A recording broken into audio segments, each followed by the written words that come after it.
जय हिंद दोस्तों, मैं डॉक्टर पूनम त्रिपाठी भारतीय यूट्यूब चैनल में आप सबका स्वागत करती हूँ। आज का हमारा टॉपिक है यूजीसी के नियमानुसार रिसर्च पेपर कैसे लिखें। मैंने आपको पिछले वीडियो में बताया था कोर्स वर्क के दौरान अपने टॉपिक से संबंधित 2 रिसर्च पेपर लिखने होते हैं और उसे यूजीसी लिस्टेड जर्नल में पब्लिश करवाना होता है।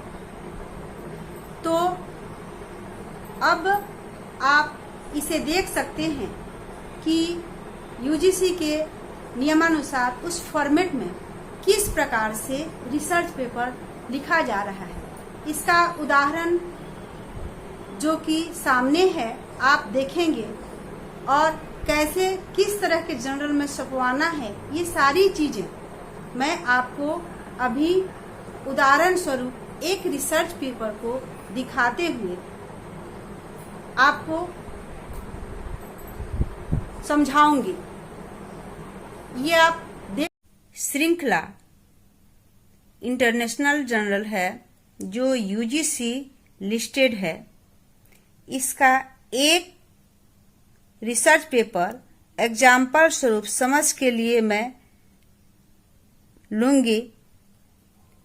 रिसर्च पेपर के कई सारे पार्ट्स होते हैं जिसको फॉलो करते हुए उसे लिखनी होती है। मैं एक एक करके उनका परिचय कराऊंगी और समझाऊंगी। टॉपिक यानी शीर्षक, एब्स्ट्रैक्ट यानी सारांश, कीवर्ड्स यानी मुख्य शब्द, इंट्रोडक्शन यानी प्रस्तावना, लिटरेचर रिव्यू यानी साहित्यालोकन, मेथोडोलॉजी यानी शोध प्रविधि, रिजल्ट्स यानी निष्कर्ष, कंक्लूजन यानी विचार विमर्श, रेफरेंसेस यानी ये संदर्भ ग्रंथ। मुख्य रूप से ये 9 पार्ट्स जो मैंने अभी आपको बताया है, इसे फॉलो करते हुए रिसर्च पेपर लिखा जाता है। टाइटल हमारा एट्रैक्टिव और मटेरियल से संबंधित होना चाहिए, नहीं तो रिसर्च पेपर कैंसिल होने का भय रहता है। एब्स्ट्रैक्ट यानी सारांश, सारांश में रिसर्च पेपर का पूरी समरी शॉर्ट फॉर्म में होना चाहिए। सारांश में टॉपिक की इम्पोर्टेंस, इंट्रोडक्शन, शोध प्रविधि जो आप अपनाए हैं उसको, निष्कर्ष, विचार विमर्श, ये सारी चीजों का संक्षिप्त में ब्यौरा होना चाहिए। हमारा रिसर्च पेपर में ये सारांश मुख्य होता है क्योंकि कई लोग सारांश देख करके ही रिसर्च पेपर का पता लगा लेते हैं कि इसमें क्या है और क्या नहीं है।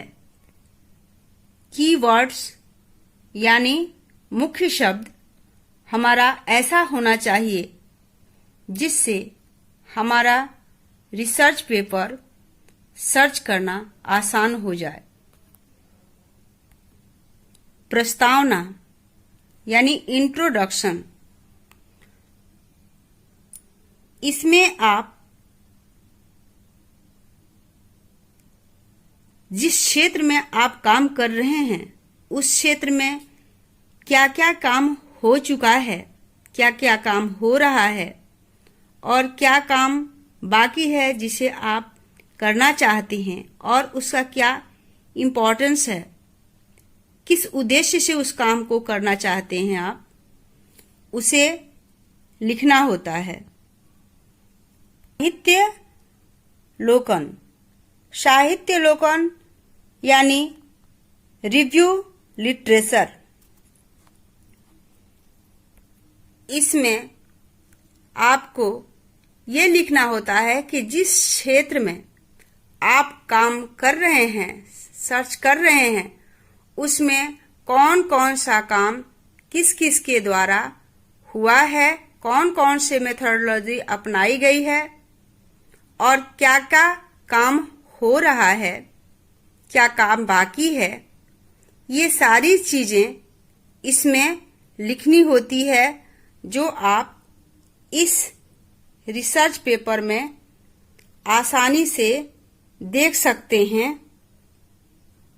ये उसके बाद उद्देश्य लिखनी होती है कि इस रिसर्च पेपर के सर्च के पीछे आपका क्या उद्देश्य है, यह कितना महत्वपूर्ण है, समाज को ये क्या दे सकता है, ये सारी चीजें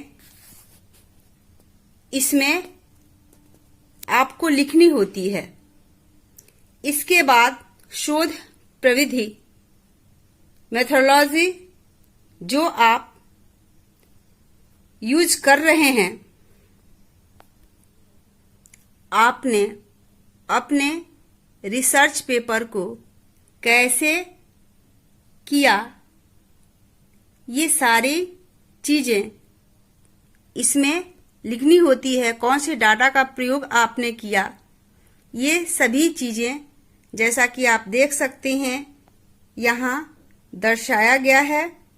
ये उपकरण जो यहाँ लिखा हुआ है आप देख सकते हैं आसानी से।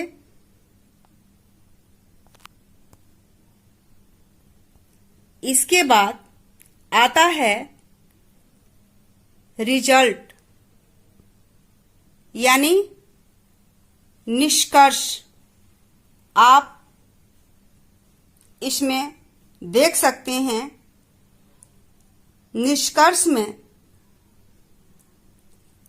आपको अपने रिसर्च या मेथड से जो रिजल्ट मिले उसे लिखना होता है। यदि आप 4 या 2 जितने मेथड यूज किए हैं और उससे क्या रिजल्ट मिला है उसे लिखना होता है। आपने जो काम किया है वह ठीक है या नहीं, इसके जांच के लिए आप कौन से टेक्नोलॉजी यूज किए उसे लिखना होता है। इसके बाद आता है डिस्कशन यानी विचार विमर्श।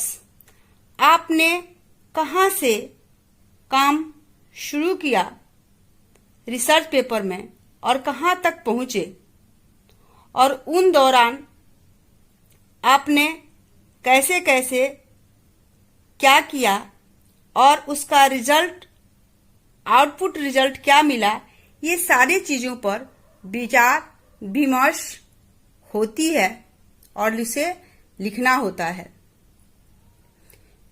इसके बाद वह अंतिम होता है रेफरेंसेस यानी संदर्भ ग्रंथ।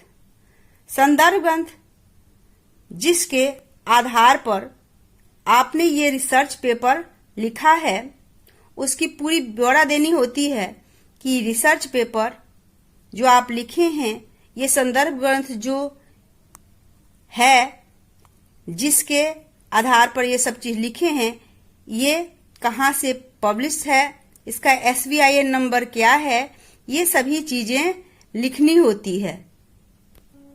इस तरह से मैं रिसर्च पेपर समझाने का प्रयास की हूँ। यदि आप हमारे चैनल पर नए हों तो हमारे चैनल को लाइक करें, सब्सक्राइब करें। फिर हम मिलेंगे नेक्स्ट वीडियो में नए टॉपिक के साथ। तब तक जय हिंद।